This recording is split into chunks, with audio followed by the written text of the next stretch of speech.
My hands are still trembling, and my heart feels like it's lodged in my throat. I don't even know where to begin. I need to get this out somehow, to spill everything before I lose my mind. So here I am, confiding in strangers on the internet because I don't know what else to do. Last night, I was invited to what I believed was a surprise party to celebrate a friend's promotion. My wife, Emma, had told me she'd be going early to help set things up and asked if I could arrive a little later, saying she wanted me to make a dramatic entrance. It seemed a little odd, but Emma has always loved grand gestures and planning surprises, so I didn't think much of it. When I finally arrived, the house was alive with energy. Laughter filled the air, music pulsed through the walls, and glasses clinked in celebration. Yet, despite the warm atmosphere, something felt off. I scanned the room, expecting to find Emma mingling, laughing, maybe standing by the bar with a drink in hand. But she wasn't there. Instead, a woman, one of Emma's friends, though not someone I knew well, approached me with an uneasy expression. She hesitated before leaning in, her voice barely above a whisper. "You might want to check the guest room upstairs." A strange chill crawled up my spine. My stomach twisted with an anxiety I couldn't quite explain as I stepped away from the crowd and made my way up the stairs. Each step felt heavier than the last, my heartbeat hammering louder in my ears the closer I got. And then I opened the door. Emma was there. My wife. The woman I had trusted with every part of me. But she wasn't alone. They broke apart the moment they saw me, scrambling like guilty children caught in the act. Their faces drained of color, mouths opening and closing as if searching for words that could undo what had just happened. I felt nothing. Not at first. Just a cold, empty silence. My body moved before my mind could catch up. I didn't yell. I didn't demand an explanation. I just turned around and walked out. Out of the room. Out of the house. Out into the cold night air, letting it bite at my skin as I tried to process what I had just seen.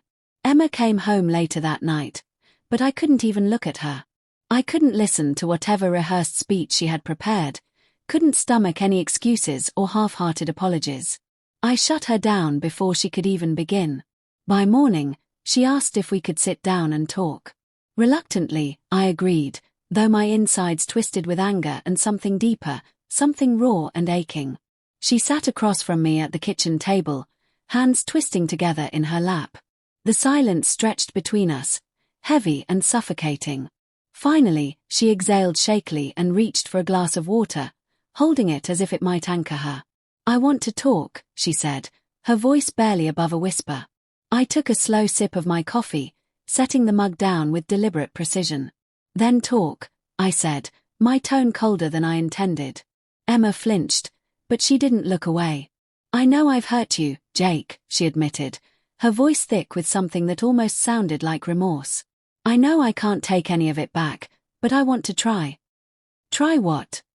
I cut in, my words sharp enough to wound. "To fix this. To pretend like none of it happened." Her fingers tightened around the glass. "No," she said, shaking her head. "I know we can't pretend. But I want to find a way forward." Her words hung in the air, but I wasn't sure there was a way forward. Not from this. Not from what I saw. I shook my head, a bitter laugh slipping past my lips before I could stop it. "There's no together, Emma. Not anymore." Tears welled up in her eyes, shimmering under the kitchen light, but I felt nothing.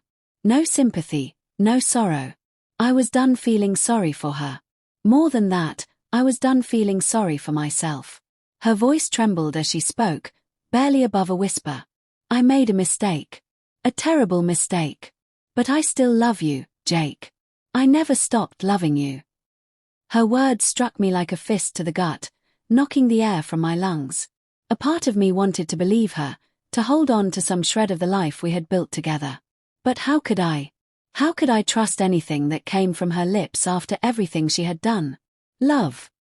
I scoffed, my voice dripping with disbelief. "You call this love? Lying to me, sneaking around behind my back, humiliating me in front of your friends? If that's love, Emma, I don't want any part of it." She broke then, collapsing into deep, shuddering sobs, her body trembling with the force of her grief.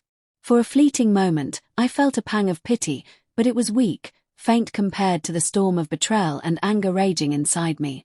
It would never be enough. The days that followed were a blur of emotions, tangled and relentless. I wrestled with every memory, every moment we had shared, caught between the love that had once defined us and the betrayal that had shattered it beyond repair. I kept asking myself if there was anything left to salvage, if there was even a sliver of hope in the wreckage. But deep down, I already knew the answer. One morning, I sat Emma down at the same kitchen table where we had once shared lazy Sunday breakfasts and whispered secrets in the quiet of the night.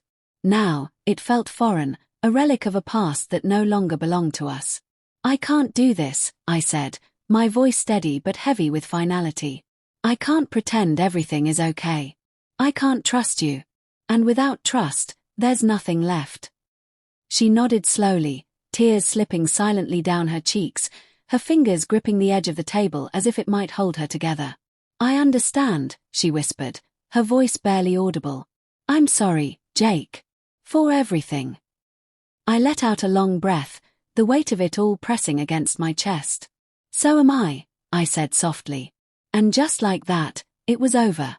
The divorce was quick, quiet, no screaming matches, no drawn-out battles over possessions. Emma packed her things and left, and I stayed in the house that no longer felt like home. The walls held too many ghosts, too many echoes of laughter and love now tainted by betrayal. In the months that followed, I focused on rebuilding my life, one slow, painful step at a time. Some days were better than others.